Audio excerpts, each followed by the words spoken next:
Hello, everyone. 6 people here. Well, in the chat, we've got Josh S317. G'day, Josh. Got Andrew T. Hey, Andrew. Trying transport videos. And Tony Hawkins. Hello, Tony. Okay, Josh. Ooh, up to 8 people now. Well, let's get everything set up. Yeah.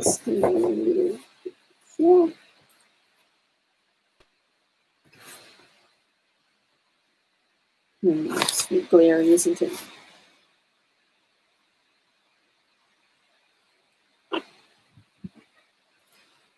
Hold as well as seconds, but you know what? We're going to roll with something like this. I will get rid of this crappy webcam one day, but not today. All right, that's as good as we're going to get it. Hello, everyone. Yeah, and Josh, you're not late for once. So that's cool. Thanks for coming early, although no one's obliged to turn up on time. Although I'm happy that people do. Of course, this isn't all entirely voluntary by everyone. Anyway, some updates. I forgot to really do updates last week. So map updates. I said would have been 2 weeks ago now. Wait, 2 live streams ago, so a month ago. Timing doesn't matter. I decided against the Newport oil dock being labelled as a rail trail. I was going to do it because there is a path, like a bike path, footpath type thing that runs very nearby it, but it's separated enough from what I'm pretty sure is the original alignment that I've kept it as just destroyed alignment. And but if you go to that area where the Newport oil dock siding was, you'll see that there is a path very nearby.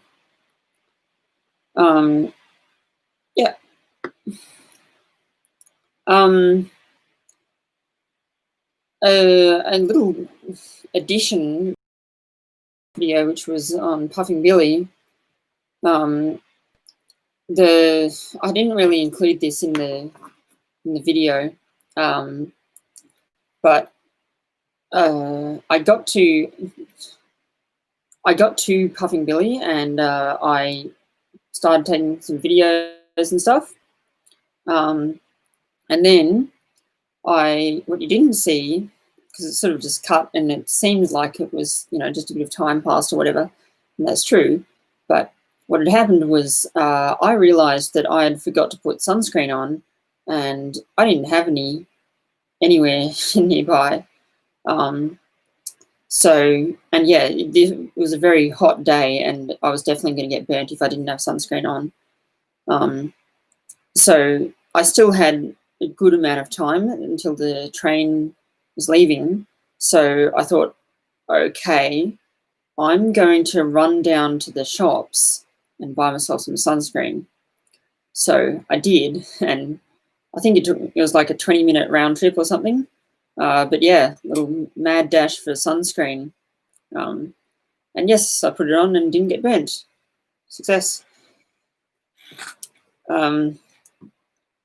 But yeah, I don't know. I just didn't really film it on the day, and just didn't really fit with the video, so I didn't include it. But there you go. G'day, Braxton. Josh says, no sunscreen, sounds like me on heritage trains because I forget.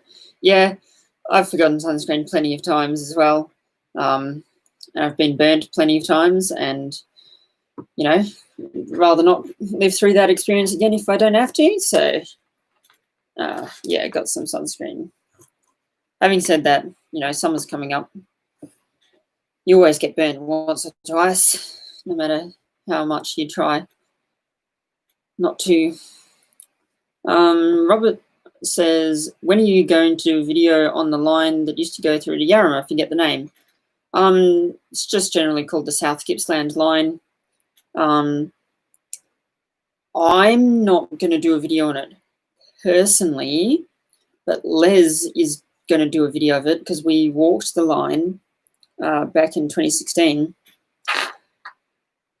Oh, I've had a few people ask me about this, and the most I can say is that it will be Les's next video. When that will be, not even Les knows. So I'm sorry, I can't give any more information, although I'd like to. Hopefully it won't be 4 years, another 4 years like my Lord was. But yeah.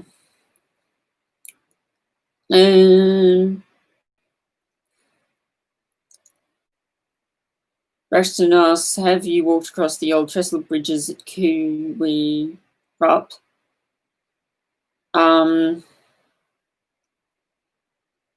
Well, yes. I definitely walked across some of the trestle bridges. I'm trying to remember the one specifically, if there's one specifically at Kuwi Rup. I don't think there's one at Kuwi Rup. I could be wrong.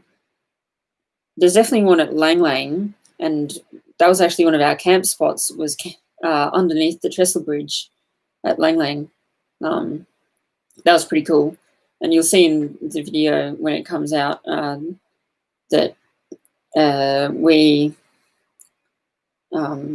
couldn't walk through because we got to almost the bridge and then discovered that there was a massive blackberry bush that there was just no way around. So we had to get there another way. I won't spoil the video for you, but yeah, that was interesting. The South Gippsland line is now rail trail Nyora to Welshpool. Yes, when we walked it, it was an abandoned tourist railway from Nyora to Leongatha, but that section has been turned into rail trail now. Beyond Leongatha, it was still a normal rail trail. And it's been a bit of a controversial decision. Rail trails aren't as destructive as railway enthusiasts make them out to be. But yes, that's a discussion for another day. Also a little addition to last live stream, so 2 weeks ago, which was about the 2018 road trip that I went on with Les that was Urbex themed. We took a lot of photos and videos, and by a lot, I mean 700 gigs worth of combined photos and video between the two of us. So just let that sink in. 700 gigabytes. It's a heck of a lot. I almost filled up my hard drive just on the trip and had to upgrade, but yeah. Anyway.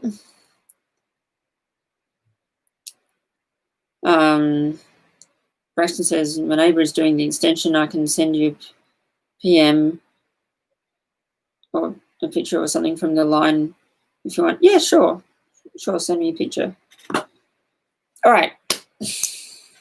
9 minutes in and we still haven't started the topic. Classic me, but let's go. So tonight's story time is about the trio of tours that was run by 707 Operations back in 2017. I went on all 3 of them. But yeah, I didn't go on any of them for the whole way. I only went on all of them for part of the way. I'll get to that. Firstly, some all these 3 tours all were farewell broad gauge, because 3 lines in the northwest of the Victoria were being converted to standard gauge, or at least they were going to. Hint, hint. Now, I'm going to put a link in the chat to a map so that you can sort of follow along. Now, this one isn't my map, but it is it's made by Mark Bowe from victorianrailways.net, and it's similar to mine in that it shows all the lines in Victoria, but it has lots of place names on it. So, yeah, you can get a better idea of how everything's laid out. And just while we're on the topic, the Mark Bowe's map was really helpful to create my all lines map, which is a Google Maps overlay. Anyway, do I know if they sold Braxton locomotives in Australia? Says Braxton. No, I'm not sure, sorry. So, anyway, the 3 lines that you should be looking at, the first one is the Mildura line. It's the one that sort of reaches the furthest into the northwest, and except you should only be looking on that line as far as Ogun, which is where an east-west branch line comes off, and on this map it shows it going as far as Pinaroo, just over the border in South Australia, but we only went as far as Murrayville because that's how much of the line is open today. So that's the first line. The second line is the next one to the east from Oyen, and that's the Culwin line, although we only went as far as Sea Lake because Sea Lake is the current open terminus. And finally, the one just further east of that, the Robin Vale line, we only went as far as Manangatang because that's how much is open. But context, why were these lines being converted to standard gauge in the first place?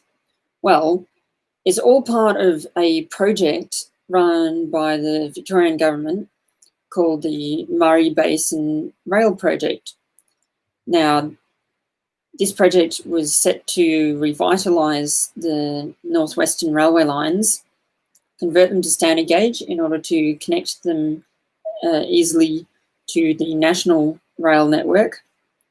And it was going to have standard gauge all the way through Denali, through Maryborough, down to Ballarat, down to Geelong, and then you've got existing standard gauge into Melbourne. Now, I forget what the budget was for the project, but basically they've completed less than a third of it, and they're already over budget. So, yeah, the project has been put on indefinite hold while they come up with more funding for it and figure out, do they really want to have the same scope? Yeah. And so, yeah, only one of these tours was actually the Farewell Broad Gauge tour. The one that went to Murrayville via Oyen, the Mildura line has been converted to standard gauge along with the Murrayville line. But Sea Lake and Manangatang both remain broad gauge. And both Sea Lake and Manangatang have had multiple tours since. Now, another little thing is that all three of those lines hadn't really seen any sort of railway tour in, I'd like to say, about 10 years, something like that, maybe a bit less.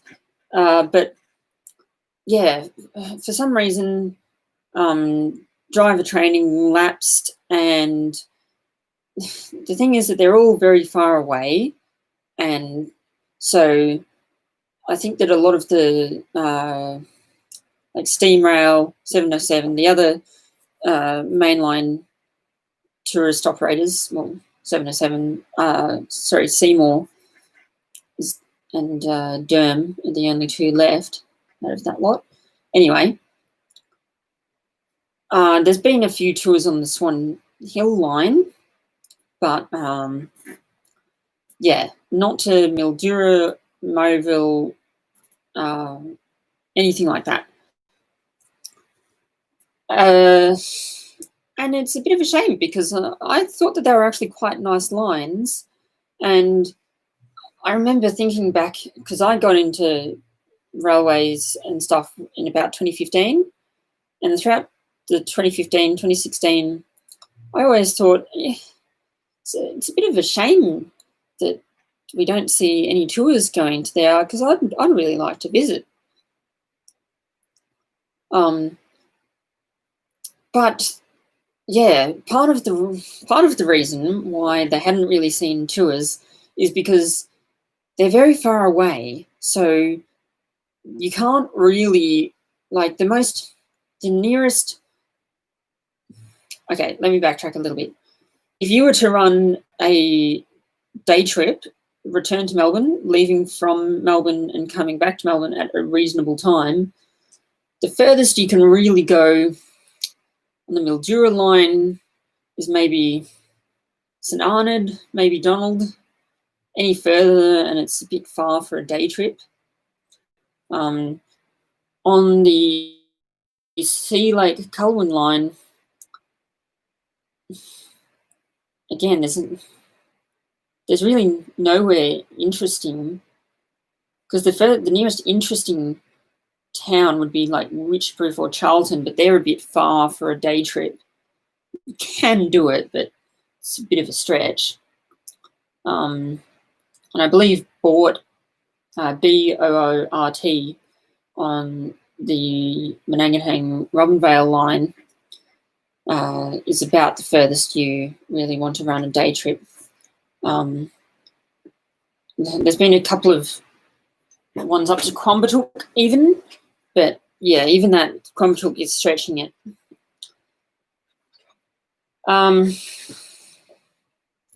So yeah, all of these tours, if you're going all the way to Murrayville, it pretty much has to be at least an overnight tour, preferably what you call a weekender. So leaving on a Friday night, returning Sunday evening.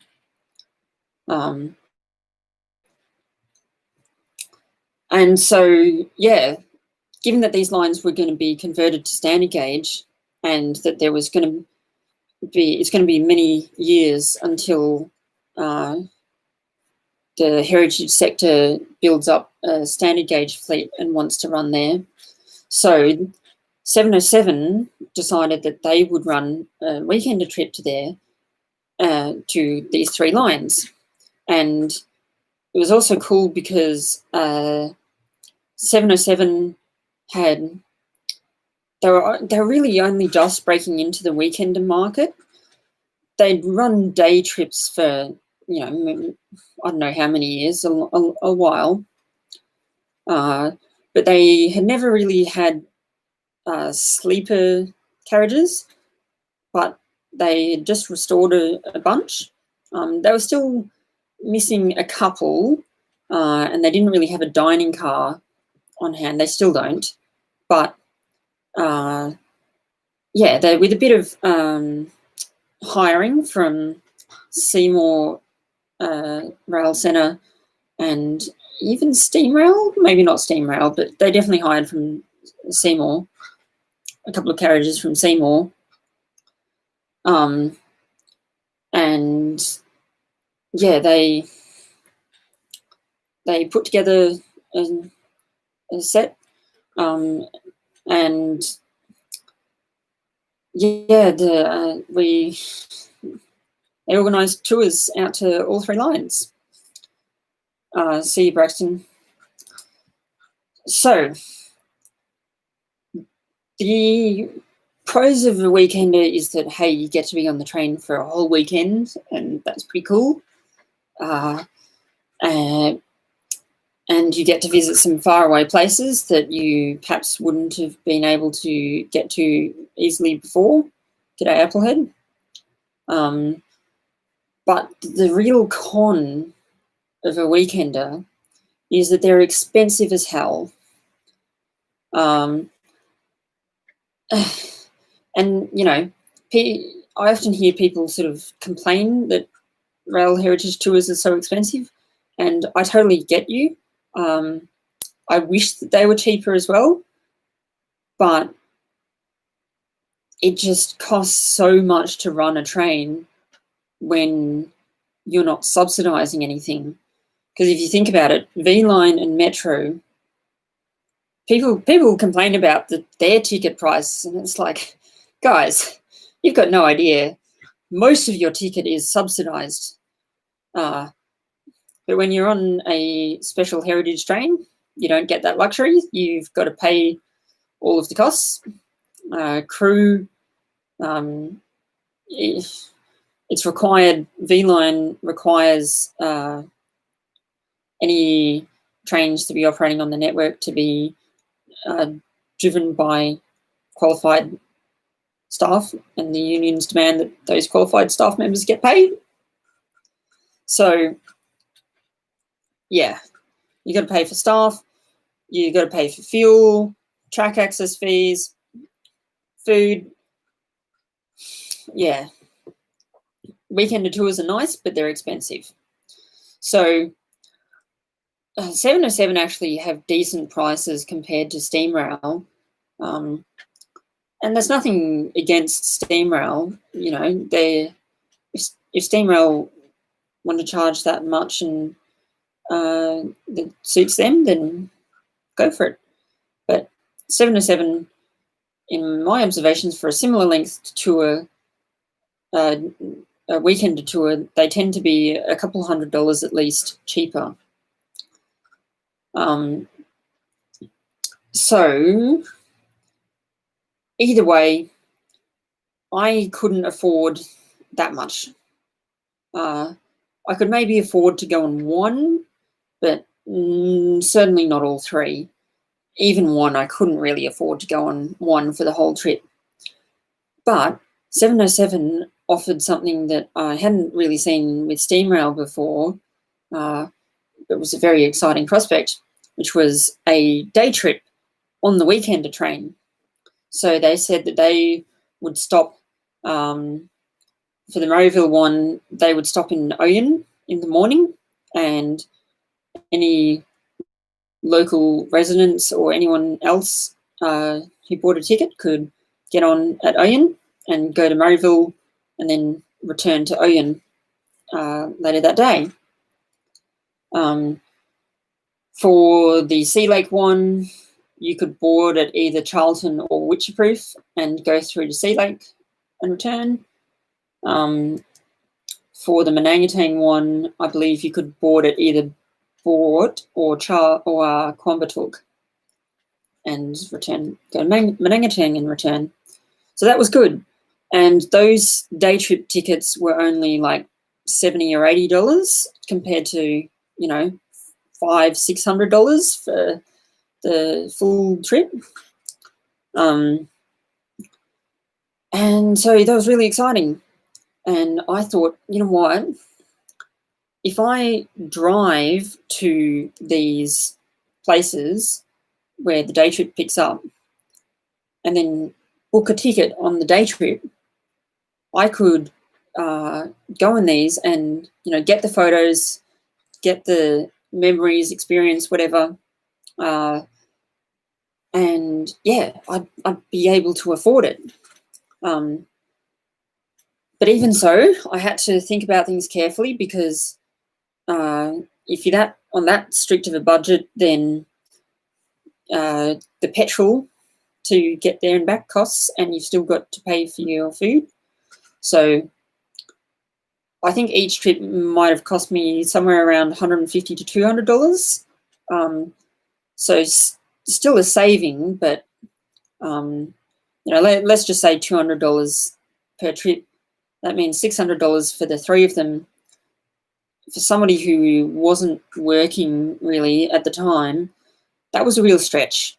And I'm still to this day extremely grateful for some friends who I travelled with on these tours that said to me, look, I know that you were really enthusiastic and that you'd like to afford them, but you just can't right now. So how about I buy you the ticket now so that you've secured it and you give me the money on the day. So I thought, yeah, that sounds great. I'll definitely do that. And I did. I paid them back, and yeah, was just extremely grateful for everyone. I slept in the back of my car when I wasn't on the train. Well, I only slept on the train one night, but we'll get to that. But yeah, I guess I'll start with going into the details of what it was like to travel on the Farewell Murrayville broad gauge tour. So to begin with, as I said, I couldn't afford to get on the train at Melbourne. And at the time I was going to RMIT University in the city. And so I thought, perfect. The city is a good staging ground for me, where I'd normally take the train in because, I don't really want to pay $10 minimum for parking every day in the city if I can avoid it. And plus I live near a train station, and so it's an easy train ride. Anyway, I thought on the Friday I'll drive to the city in the morning, park my car in a cheap car park, and get to uni, and then complete all of my lectures or whatever for the day. Then I wouldn't have to go back home. I'd have everything already ready in the car, and I would drive as far as I could that night, preferably getting to where I needed to be, or at least very close to it. And yeah, so that's what I did. I had everything packed in my car, finished my lectures for the day, and I finished. It was relatively late as well. Like my last lecture finished at 5 p.m. And I parked my car about a 15-minute tram ride away. If any of you are from Melbourne and know the geography, I was parked in Docklands, and RMIT is at the top of Swanston Street, just sort of between Victoria, I believe, and Latrobe, Lonsdale, I forget. God, I haven't been to the city in a while. You know where it is. And so, yeah, it was about a 15-minute tram ride away, a city circle as well. So, hey, got to ride a W-class tram. That's always nice. And got to my car. By the time I was out of the car park, it was like 5:30 at least. And it's in the wintertime, so it's getting dark already, like the sun's setting as I'm driving out of the city. And yeah, Oyon's a long way away. Like it's probably if you drove non-stop, it's probably a 5-hour drive. But combined with, I had to manage my fatigue levels. I don't want to crash my car on the way to the train. So I took breaks whenever I felt I needed to. But yeah, and I stopped for dinner somewhere along the way. I think Maryborough was where I stopped for dinner. It might have been further out, but anyway, that was pretty cool. And finally kept driving, got to Oyen at about 1 a.m. So I was pretty damn tired. Yes, Patrick RMIT is next to the old Melbourne jail. But I was pretty tired getting to Oyen at 1 a.m. Having been at uni all day. I think I had to be at uni at 8:30 that morning. So I would have gotten up at 6:30. So yeah, a long way away. And I set up my camping mattress, just a blow-up one, in the back of the car, and I parked in the station car park. It's just a little dirt thing. I have slept in a more substantial station car park in the back of my car, but that's a story for another day. And I think I might have actually already told that one in a previous live stream about stories from Heritage Trail Tours. Anyway, slept in the station car park of Oyen, and the train was coming at about 8 a.m. from memory the next morning, maybe a little bit earlier. See you later, Tour and Transport videos. And yeah, it was coming rather early, considering the time that I got to sleep at. But yeah, so let's just say I woke up at 7 a.m., something like that. That's when I set my alarm for. Maybe a bit later. Anyway, I woke up in the morning and there was plenty of people already at the station, so a few of them might have seen me in my car and don't know what they might have thought, who's this bloke sleeping in the car in the station car park, young as well. Would have been a bit strange, but a lot of people think you're very strange just for being a railway enthusiast in general. But yeah, the train came at Oyen, and I think it arrived at 7:30, but it wasn't leaving until 8. And so I had a bit of time to take a few photos and whatnot. And just while I think of it, I think it was either earlier that year or yeah, it must have been just a few months prior to these trips. I'd lost my camera, and so I was using my phone to take photos, but I still got some pretty good photos, so it wasn't too bad at all. I still wish I had my camera, but yeah. So one of my funny little photo stories from Oyen is that if you've ever seen railway enthusiasts, right, you'll see that they often form a photo line, a line of people and cameras, so that none of them get in the way of each other's shot. And that's a good idea, except when it isn't. And that's when the train is stationary and it's not moving for ages. For sure, keep out of each other's shot, but also get some variety. There was just a whole cluster of gunzels, as they're called, railway enthusiasts who are very passionate. or some people like to call them foamers, whatever. There's a bunch of gunsels, and they're all getting the typical front 3/4 shot of the train. And I thought, that's nice and all, but it's a bit boring, isn't it? And they were all almost falling over each other to get this same shot. It's a bit like, come on, guys, you can have a bit more variety than that.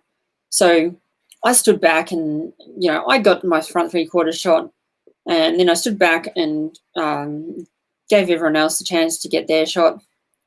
And then I thought, right, that's it. I want to get a photo of the very front, like straight front on of the train, and I want to be fairly close up. So I'm going to be in the way of their photos, but I'll be quick. I won't cause any true disturbance. They might think I'm causing a disturbance, but they can deal with it. Anyway, I started walking in front of the photo line, and the hysteria started immediately. People telling me, "Oh, yeah, what are you doing? Get back!" But I was like, the train's not going anywhere. I'm on the train. Don't worry. I don't want to miss it. You can get your shot. I'm not going to cause too much trouble to you in the long run. So anyway, yep, I got my photo of the front of the train. So perfect. Just ignored everything that they were saying and got out of there. Cool. And everyone shut up once I got out of the way. And there was nobody who came up to me afterwards and said, like, hey, that was a dick move or anything like that. So I don't think I truly upset anyone. But yeah, so that was cool. And I then, after getting photos and whatnot, I got on the train and we started going towards Maryville. Now, yeah, so that's cool. Now, when we were scheduled to get to Maryville, there was going to be 2 sets of buses. One was going back to Oyen. The other was going up to Redcliffs, which is closer to Mildura, because there's a tourist railway there, a small tourist railway. And yeah, so and yeah, that wasn't going to get me back to Oyen, but I didn't have any breakfast that morning. So when I got on the train, they were serving breakfast to overnight customers. It wasn't included in the price of the day trip ticket, but one of my friends, which I was traveling with, said, "Oh, have you had any breakfast yet?" I said, "No." I said, "Oh, well, how about we speak to the staff and see if, $20 or something will cover a full course breakfast." And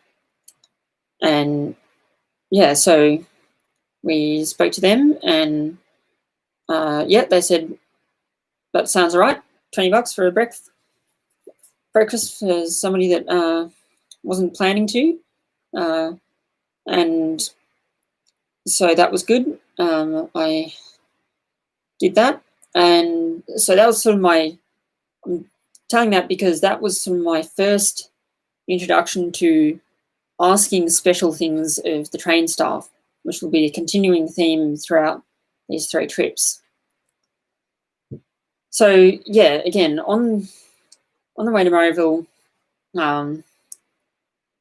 I was also like, going back to Oyen is fine and all, but I kind of would like to go to Redcliffs as well.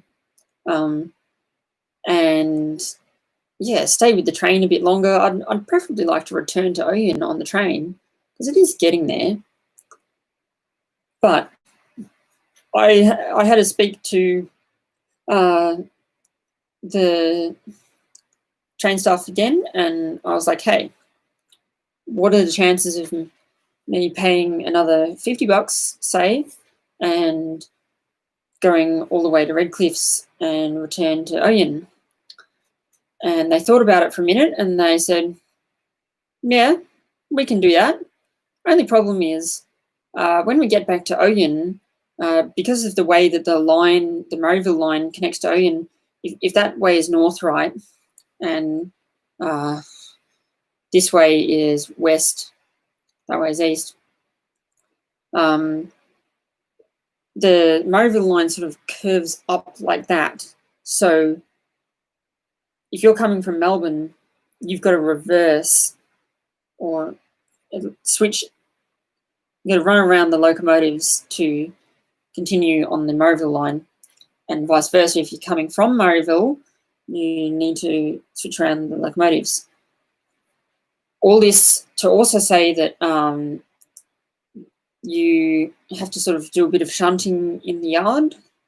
So it's not an easy line to get to and from if you're coming from Melbourne as a passenger train. So yeah, they said, look, we're not actually stopping in the platform at Oyen. So as long as you're comfortable climbing down the ladder of the carriages at Oyen, when we get there, I suppose we can do it. So yeah, that's fine. I'll happily do that. So we got to Murrayville, and that was the only real tour where, well, it was the first of the bunch, right? So the big criticism for that tour was that we didn't get to spend much time in Murrayville itself. We just sort of got whisked off to Redcliffs.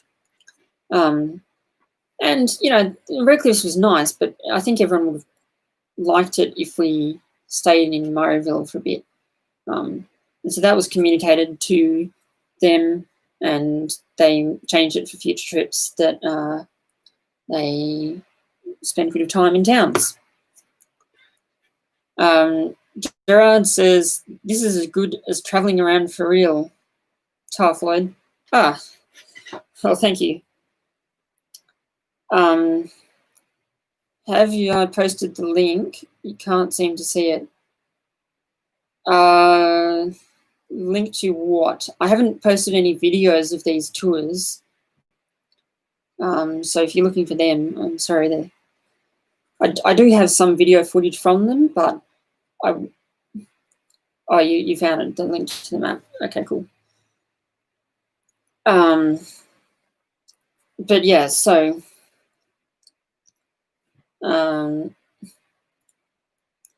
where was I? Yeah, so the staying in towns was something that was definitely improved in later trips. So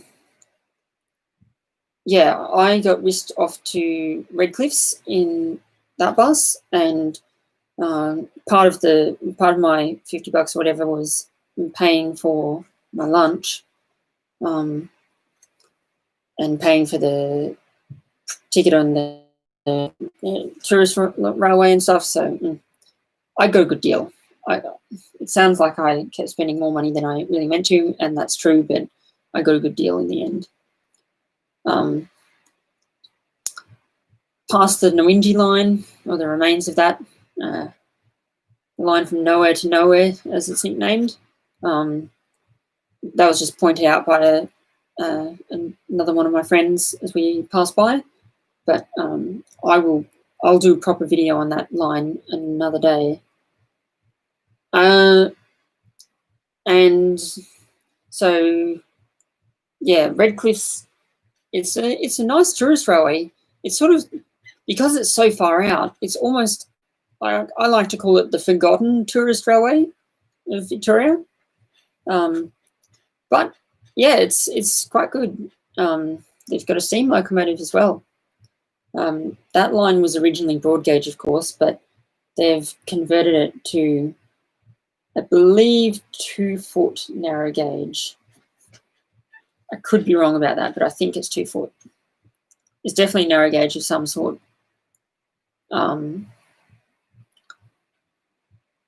And so, yeah, that's pretty cool. And we took lots of photos there. That was nice. And finally, at the end of the day, the bus took us back to Maryville. By the time we got there, it was, say, 7:38 p.m. I think we had dinner on the bus, just like a snack pack type thing. I can't quite remember the details, but anyway, it was dark. And yeah, we didn't get to. I took like one photo of Maryville on the way back, and it was kind of crappy as well because my phone wasn't very good in low light. But we got back to Oyen finally, and it was getting quite late at this stage. It was like at least midnight, possibly later. So again, for someone who didn't get much sleep the night before, I was pretty tired. But we got to Oyen, and hanging out in lounge cars was pretty nice. And when the train staff came up to me and said, "Hey, we're about to come into Oyen. I'll tell you when it's safe to get off or whatever." And so I was like, "Yeah, cool." And just as I was about to get off the train, he said to me, "You know, if anyone asks, you were wearing a high vis." I'm like, "Cheers, yeah, I was wearing a high vis." I wasn't. Sorry, I didn't say that. I was wearing a high vis. But yeah, so it's another example of just the train staff being very nice to me. Technically, I wasn't supposed to be there, wasn't supposed to be doing that. But really, they recognised that I was, if we're looking at true danger, not rules danger, then I was fine. There was no real danger to me. And I can talk another time about rules danger versus actual danger. Yeah, I've got a lot to say about that. And Oyen Yard is pretty substantial, or it was. It's been cut back a little bit since standardisation and rationalisation. But anyway, there's a cool footbridge, and I thought I'm going to go to the footbridge and going to try and take photos and videos and whatnot of the train from up there. The only problem was that my phone was terrible in low light compared to any sort of modern camera. I mean, I've still got the same phone. It's an iPhone 7. But yeah, they just don't do well in low light. I'm sorry.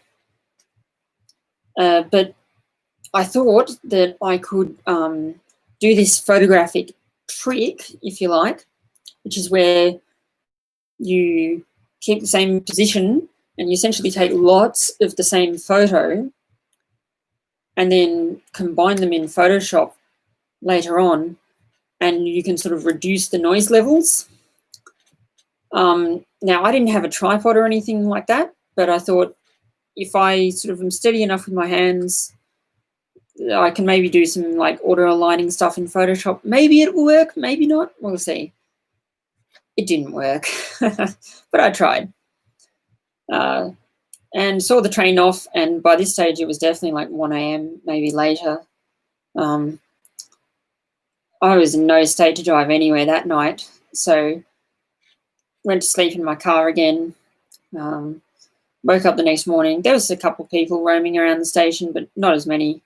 So that was 2 nights in a row that I must have appeared a bit homeless to the locals. But anyway,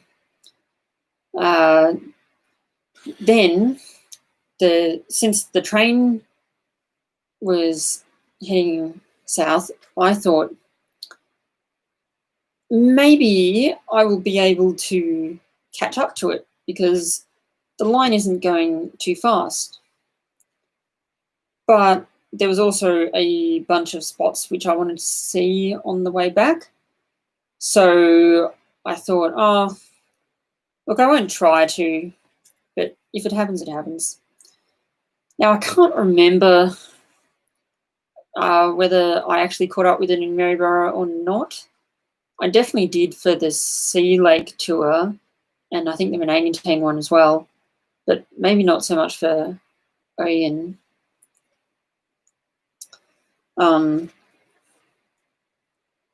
Yeah. No, I definitely didn't for the first one, because I remember I had a whole bunch of places that I wanted to visit on the way back. So I just kept stopping all along the way, and there's no way I was going to catch up to the train. I think I ended up sleeping that night in Birchip, which, if I can find it, there it is. Birchip, how do I describe it? It's sort of it's near a big kink in the line to Mildura. So, yeah, that's sort of a reference for you. Help you find it on the map. And yeah, I remember visiting Donald. I think I visited Witcherproof as well. And maybe I visited Culwin. Can't quite remember. St Arnaud I definitely went to. Denali I definitely saw. And Maryborough, of course. But yeah, it was Donald as well. There's some cool rail stuff in Donald. I just took the opportunity to photograph a bunch of stuff on the way back, and yeah, I arrived back home. I think I didn't have uni on the Monday, so I took part of that was taking the extra time to visit all these places, so that I could essentially have 3 days away instead of just the 2. There was 3 days, 2 nights.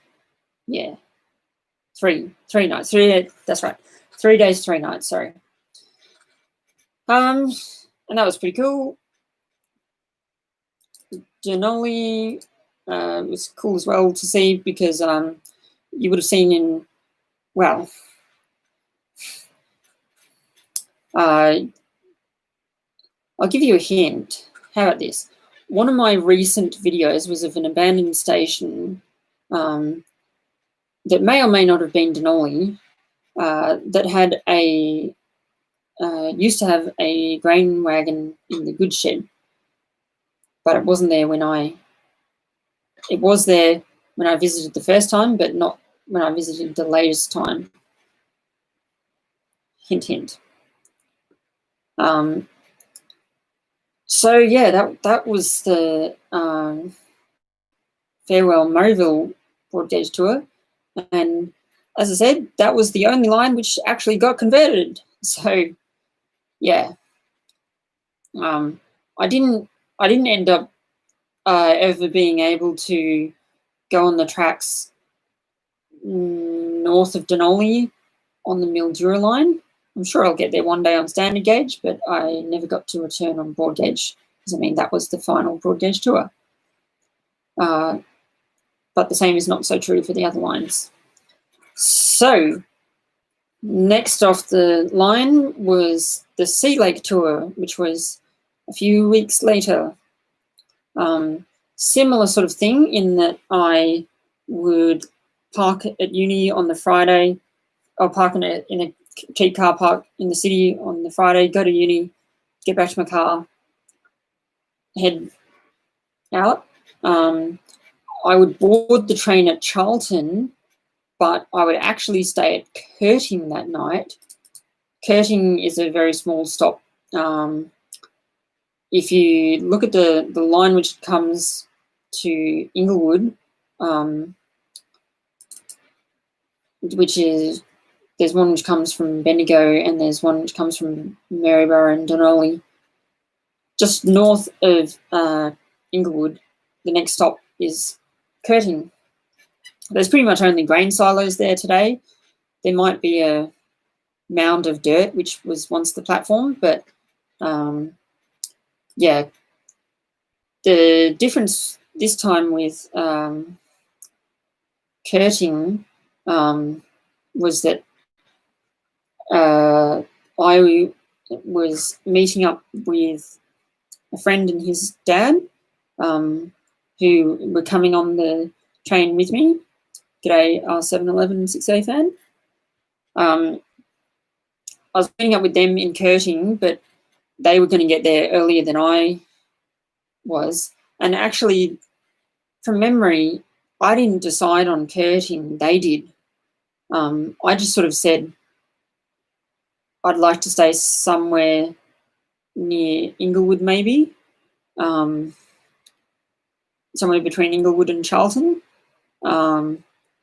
And they rang me up and said, hey, we've decided to set up camp in Curtin, and we'll get up in the morning and we'll chase the train from Curtin to Charlton.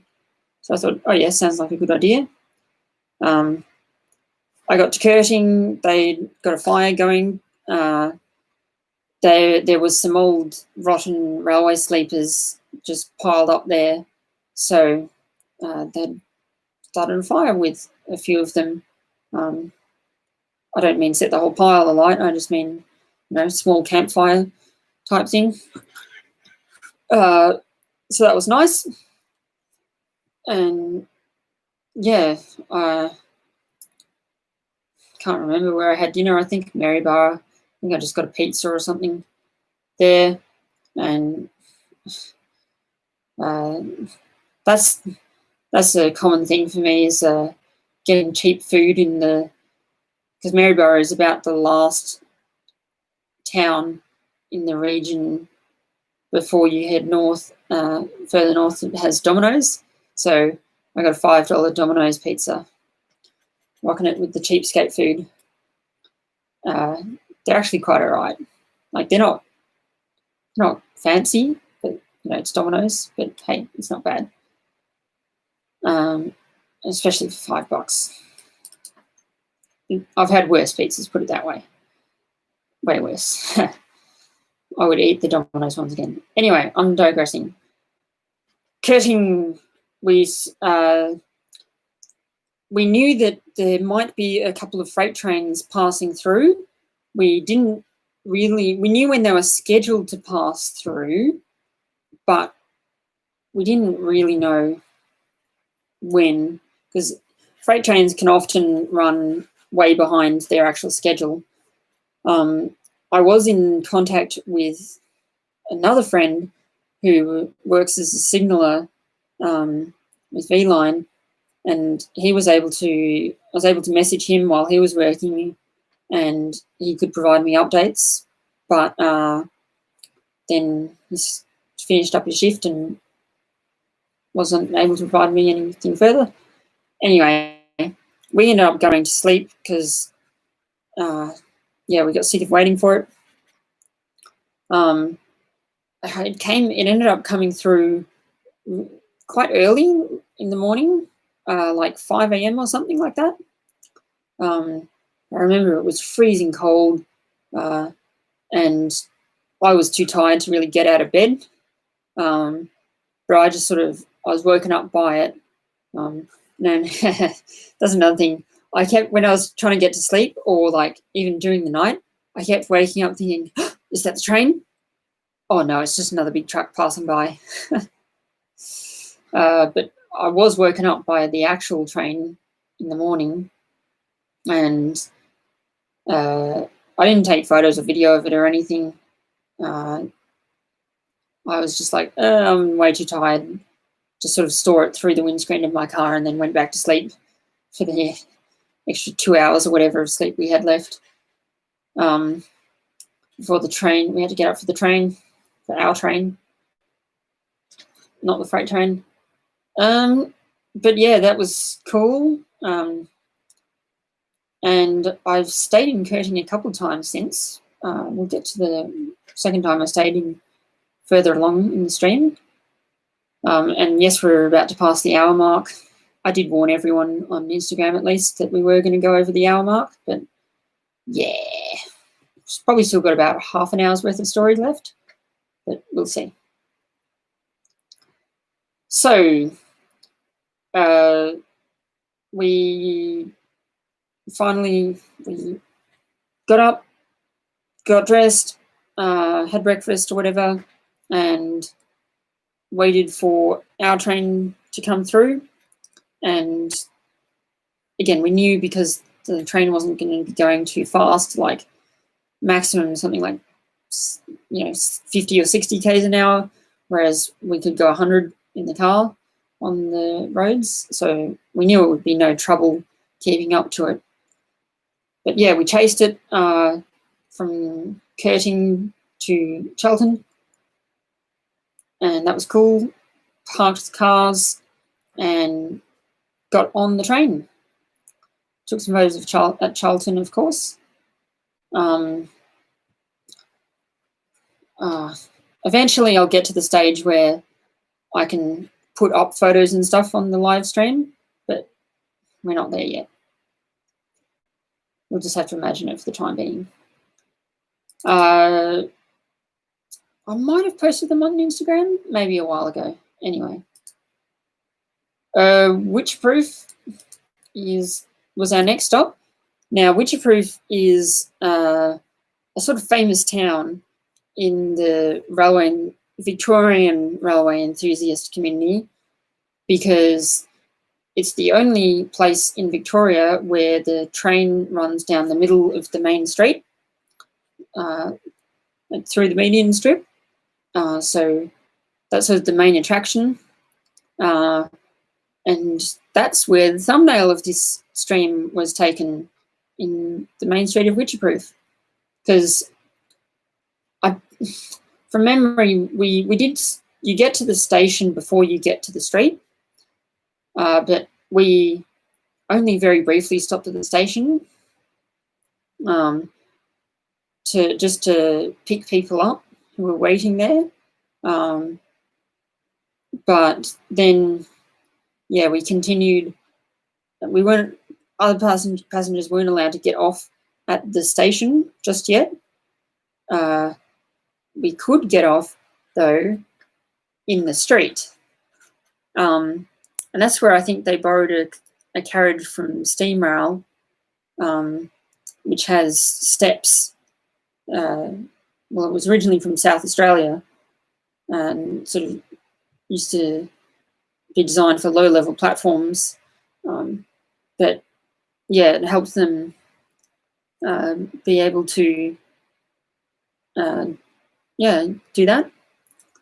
Or maybe they brought their own steps. I get confused about which tour I've been on and what carriage they used when, from who. Point is, we got down off the train from Witchproof on the main street, and that was pretty cool. And yeah, we got to spend, I'd like to say, a good hour in Witchproof, because yeah, plenty of time to get off the train, have a wander, take as many photos as you like. It was quite cool. If you ever get the chance to do it, do it. It's really unique experience. But yeah, picked up some locals again and got back on the train. And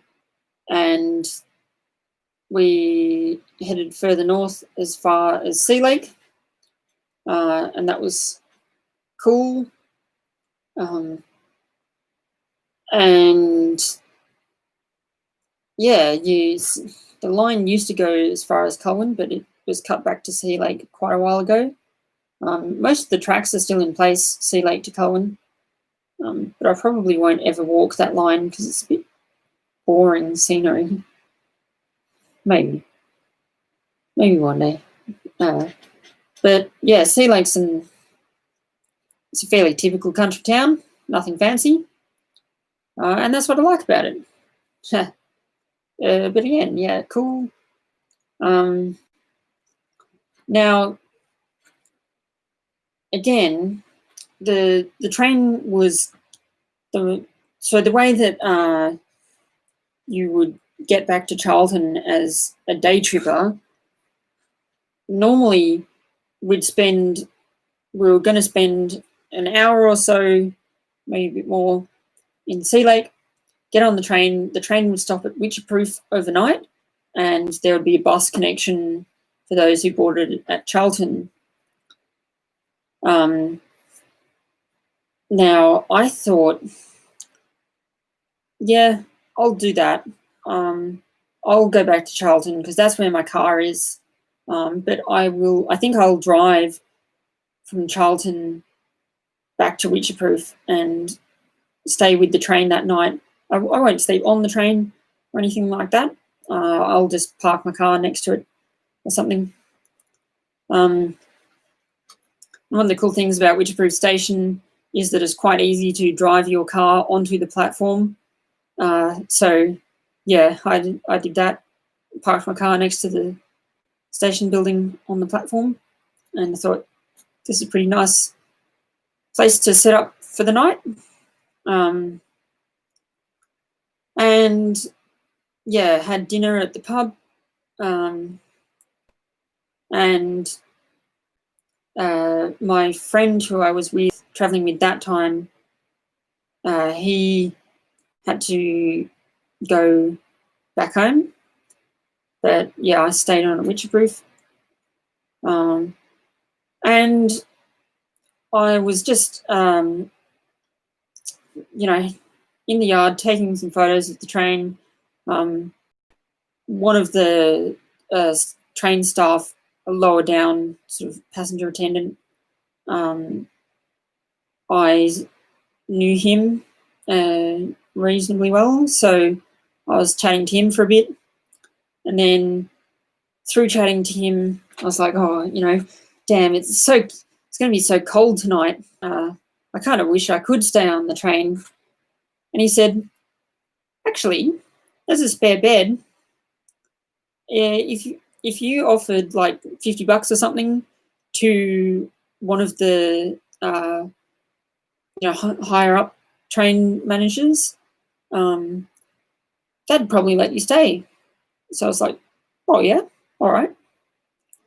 I'll consider that. I thought about it for a bit. I was like, you know what? I'm going to do that. So I went and found someone, and I said, hey, I've got a special request. Can I have the bed for the night in exchange for $50?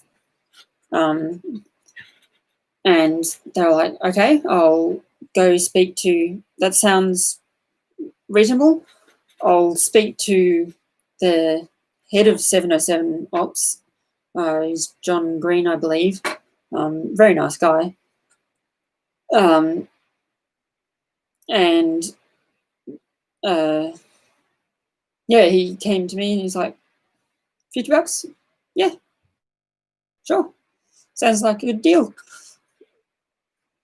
So I said, thank you very much. And they said, look, again, the only catch is that, again, you'll have to climb down the ladder. But the train is leaving like at sunrise. So we're going to have to wake you up early in the morning so that you can get off the train, and, not leave your car here or whatever. I'm sure if I really wanted to and I offered them more money, they'd let me stay on. But I was like, yeah, that's fine. That suits me fine.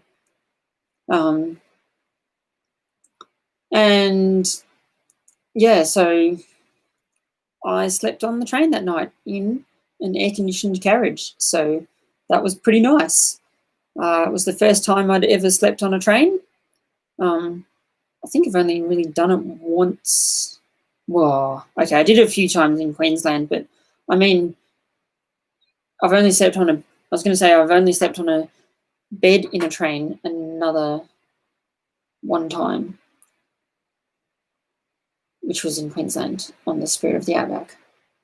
You can see my video on that if you search for it. But yes, sleeping in Witcherproof was a nice experience. Got to take some nice detailed photos of the carriage. And what was also nice was that I was in what's coded as an NAM carriage, ex-Southern Aurora carriage. And if you know the code codings from that, you'll know that that means that it is normally a twin cabin, but I was the only one staying in it. So they said, look, that's the other condition of it, is that you're sleeping on the bottom bunk because we don't want to get out the bedding and stuff for the top bunk. I said, yeah, fine. But yeah, that sounded good. And I slept in that carriage. I took a lot of detailed photos of all the different parts of the compartment and stuff. And those have actually come in handy for the people who are building the Southern Aurora Museum Memorial in Violet Town. So I've been in contact with them a little bit and passed on all my detailed photos, and that's helped them apparently. So it's nice. And yeah, that was just another example of nice things that staff let me do. I got off the train at sunrise and took photos of it leaving. I think I'd seen pretty much everything I wanted to see in the area by that stage, so I chased the train back to as far as Maryborough, well, as far as Ballarat actually, but I caught up with the train in Maryborough, which is when it was next stopping, and said g'day to Darren, the train manager, and one of the train managers, and John, who's the owner of 707.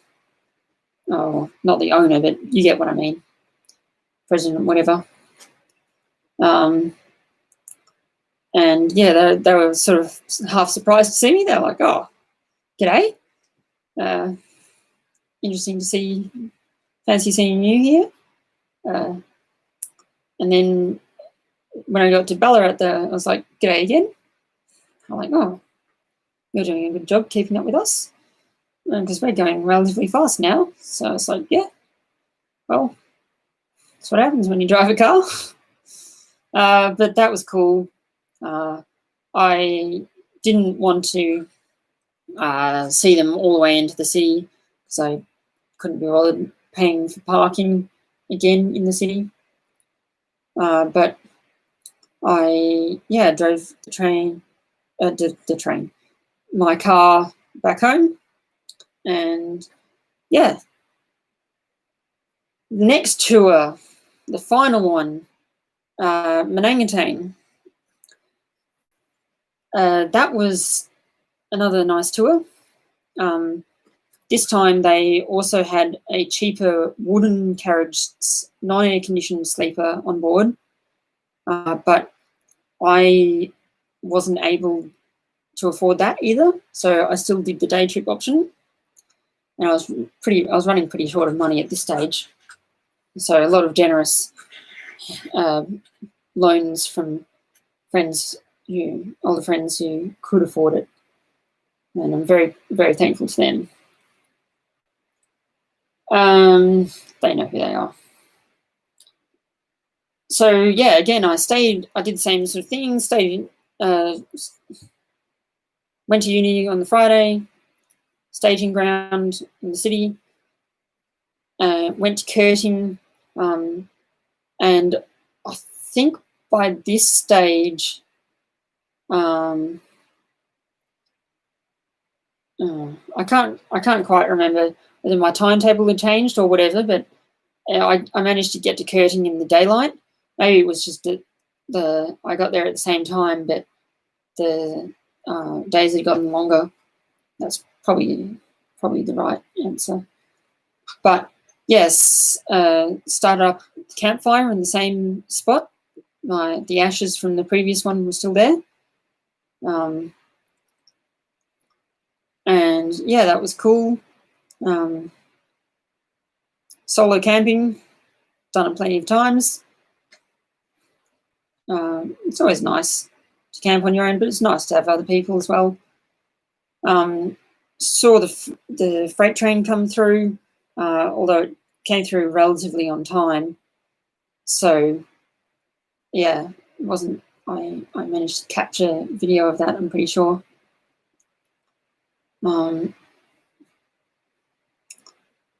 And yeah, chased the train to Brought, where I got on the train, and before taking photos at Brought. We stopped in Quambatook. The station there is abandoned and fairly heavily vandalised, so everyone was checking it out, walking around inside it. I thought, I'm probably the only one here who does this sort of thing on a regular basis. But yeah, that was fun. Continued on to Manangatang, and we were able to stay there for a little while, and then there was 2 buses, and the one bus would take the passengers to Tullybuck, which is a Murray River town. It's not marked on the map that I sent, but if you go directly east to Piangle and then you just cross over the border into New South Wales, sorry, then yeah, that's where Tullybuck is.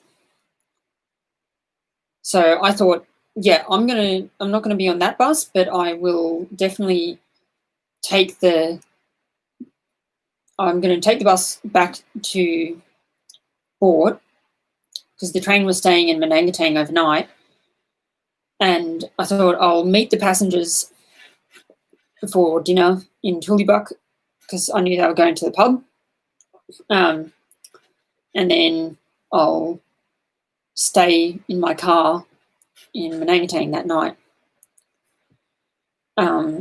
So yeah, that was cool. But yeah, after I got back to Bort, I was about to leave in my car, and I noticed that there was a few semaphore signals that were still operational. And I wasn't sure whether or not they would be removed with the Murray Basin project. So I was like, cool. I will photograph them while I'm here. And so, yeah, then I saw that there was one further down the line a bit, and I could walk, but I was with my car, and I thought, I can see there's a pretty clear track. I'll just go and see it with my car. And so I did, but what I didn't see was there was actually a spoon drain that I just didn't see until last minute. Now, I have a Subaru Outback. I had a different Subaru Outback back then, but either way, point is, it wasn't a very deep spoon drain or anything, but it was going to be a bit of a bump. My car could handle it, probably, with not too much damage, but only if I go slow. Well, I was going too fast by the time I saw it, and I had 2 options: slam on the brakes and potentially risk nosediving into the ditch, which I didn't really want, or slam my foot on the accelerator pedal and just hope that my nose gets over the ditch, and it'll be rough, but I think I can make it. And again, this was all split second. So yeah, I floored it, and there was a big bump, and I thought, oh shit, I've broken something. And my car wasn't terribly reliable either. But I thought, okay, well, the engine's still running. It still drives. I don't know.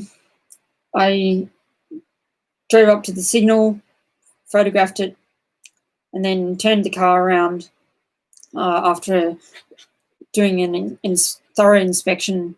I couldn't find anything that was broken. So I was like, all right, let's go over that. We've got to get over that ditch again, but we're going to go slow this time. And I went over slowly, and yeah, that was fine. Should have just gone over it slowly the first time. I thought, I've gotten real lucky with this. This is, very strange that I've gotten this lucky. And I thought, okay, cool. And I started driving, and everything was feeling smooth, and I'm going, this is too good to be true. And as soon as I hit about 60 or 70 k's an hour, I started hearing like a bit of a scraping noise. And I thought, oh, maybe I've like gone over a large stick or something and it's caught up underneath the car. So I slowed right down, pulled over, checked underneath the car, couldn't see any stick or anything. Nothing looked like it was hanging down. So very strange. Okay.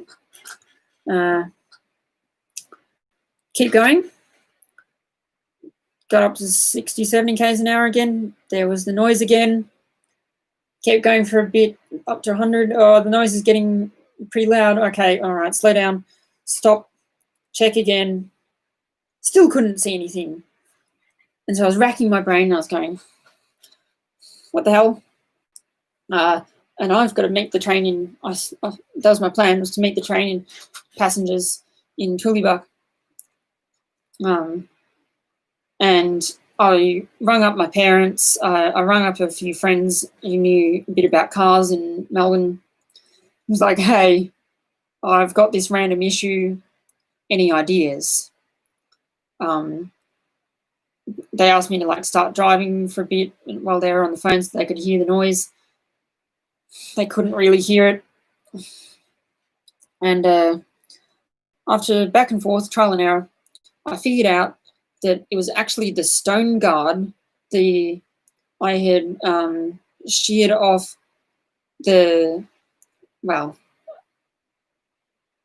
I hadn't sheared off the front, but I knocked the front in that ditch and it had broken where it was attached to the front. The back was still fine, but the front had broken a little bit, and it's just a plastic stone guard. And so I was like, okay, I'm actually able to sort of bend it back a little bit. And sort of, if you imagine this is the front of the car, but underneath, and it would normally sort of bolt up underneath there with the bolts sort of, or connectors here. I was able to sort of bend it back and then just sort of slot it like that, so it wouldn't come down any further. Wouldn't be the most secure, but hey, it would work. It'd get me home. Because what was happening was I would get up to speed, right? And it wouldn't normally, it'd still be normally about this far off the road if I was stationary, but the wind would catch it going 60 or 70 and would push it down onto the road, and it would start scraping. That's where the noise came from. So, yeah, I was like, oh, okay. Finally figured that one out, and that was like a good hour or two of trying to figure that one out. I was quite late, and I drove as fast as was possible, well, as fast as was legal. I didn't want to do any more damage to my car on the country roads, and drove to Tullibuk. And I was sort of a weary traveller by that stage, and finally got to Tullibuk, and I figured out that the passengers had all been and gone, but I was still pretty hungry, and not much is open at that stage because it was like 8:30 or something by that stage in the country, and stuff closes real early in the country. But yeah, I was like, I rocked up to the pub and I was like, hey, look, I know your kitchen is probably closed, but is there any chance there's any food left that I could have? And they were like, yeah, look, we could whip you up a quick pizza or something. I was like, yeah, that sounds good. I'll take what I can get. I'm like, oh yeah, Supreme, will that be all right? I was like, yeah, sounds good. So sat down and they cooked me up a Supreme pizza. Very nice of them, given that the kitchen had closed. They could sort of see that I was, I'd just come in from somewhere, and I was a young guy, and that, yeah, I just wanted some food. And so they were very nice to me. And as I was sitting down eating my pizza, the pub, well, a couple of the either one or two, I can't remember, of the pub owners came up to me and just sat down with me and, struck up a conversation and said, oh, yeah, so whereabouts are you from? I said, oh, Melbourne. Melbourne? Well, really? You from Melbourne? I'm like, yeah. And they're like, oh, so what brings you to Tullibuk?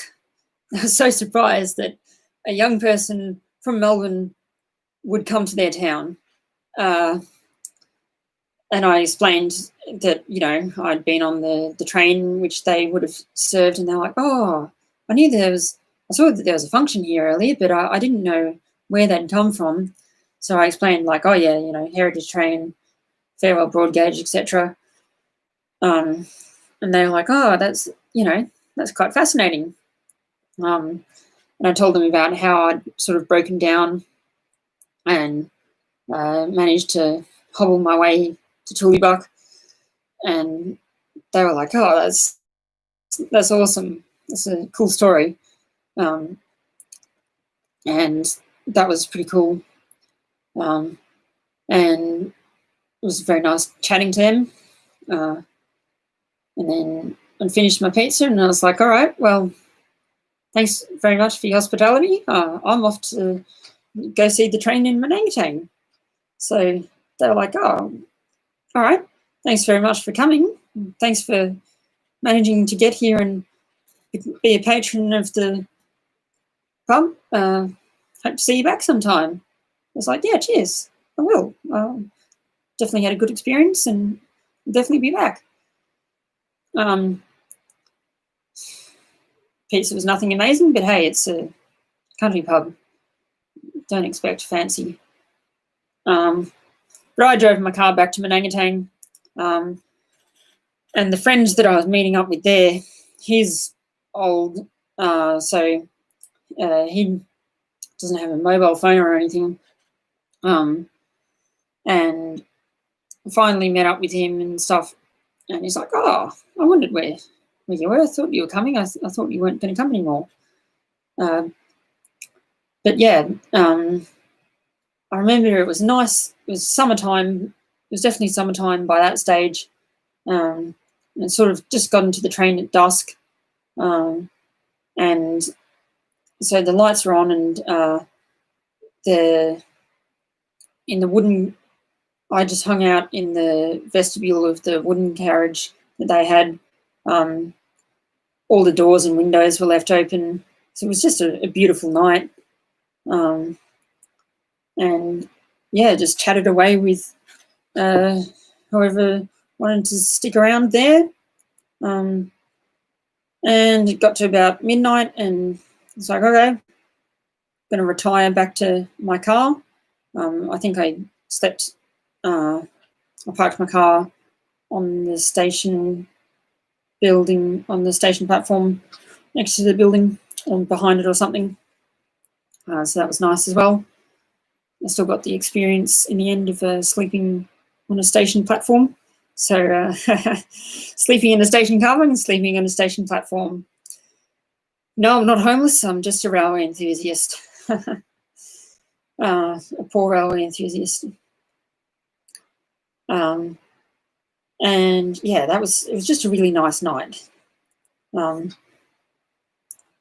And yeah, I think the next day I decided that I'd drive up to Robinvale, see the end of the line, take some photos there.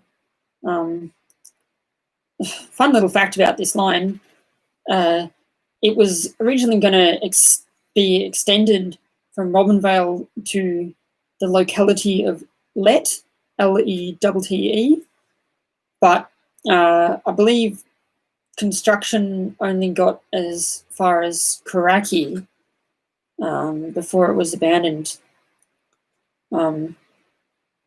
A couple of trains, like special commissioners' inspection trains, ran beyond Robinvale, but no revenue trains ever ran beyond Robinvale. So that's cool. And yeah, apart from that, I'd seen everything that I wanted to see. Caught up with the train, I think, again in Maryborough and Ballarat, and went home. So that's the end of all the three trio of farewell broad gauge tours, and a bit of a postscript to that little series is that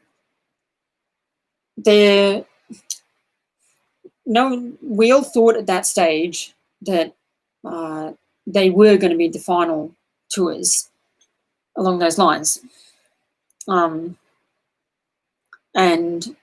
then Steam Rail came out and said that they were going to run a day trip as far as Wycheproof with a steam engine. So it would cover a bit of the same ground, but we'd have a steam engine instead of just diesels, which 707 was running for those tours. And so that was cool. I went on that with my mum and my grandpa. My grandpa, he unfortunately passed away early last year, but he was a railway enthusiast, but Mum certainly wasn't. But Mum had heard me talk about such an awesome time that I had on these trains, and she said, "Oh, I'd love to come on just one with you one day." So I was like, "Hey," I always invited my grandpa to these trips, but they were often a bit too much for him in his old age. But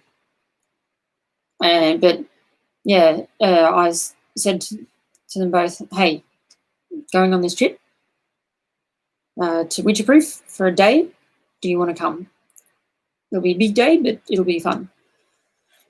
And they both said yes. So that was really nice to have them both come along as well. And I got to spend time with friends as well. That's the thing with railway enthusiasts and train tours, is that there's a lot of your friends that you don't necessarily, you're not super close with, but you're definitely more than happy to talk to them.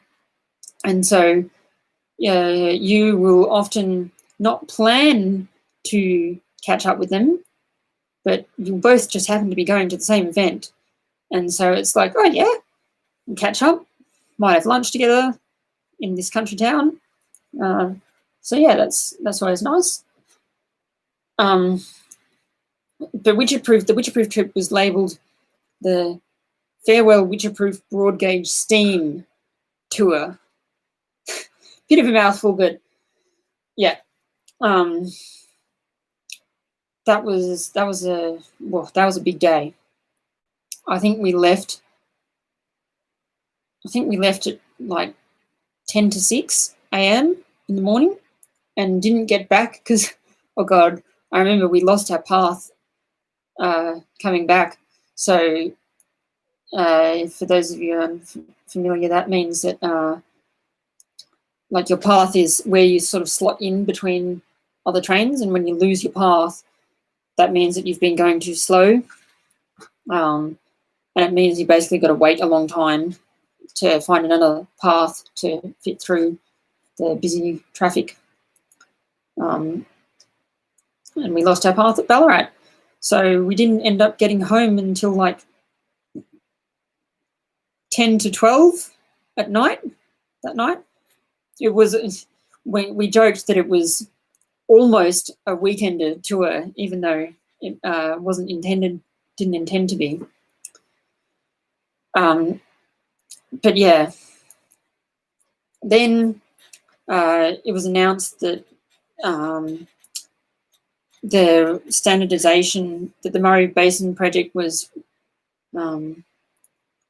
running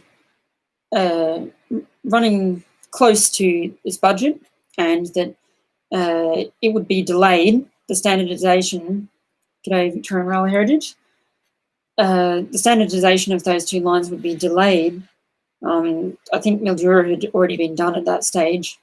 And I should mention that part of it was the reactivation of the Ararat to Maryborough line, which I did plan to walk when it was abandoned, but never got the chance. And now it's in use again. But yeah, that was cool. And so, yeah, it was announced that they would be delayed. We didn't know by how long. We just thought maybe a few months, like 6 months or something at that stage. So 707 took the opportunity and said, hey, we've still got all the carriages and everything lined up. Let's make a final run for it. Let's go back to Sea Lake and do a second farewell broad gauge tour. And we really thought that was going to be the last.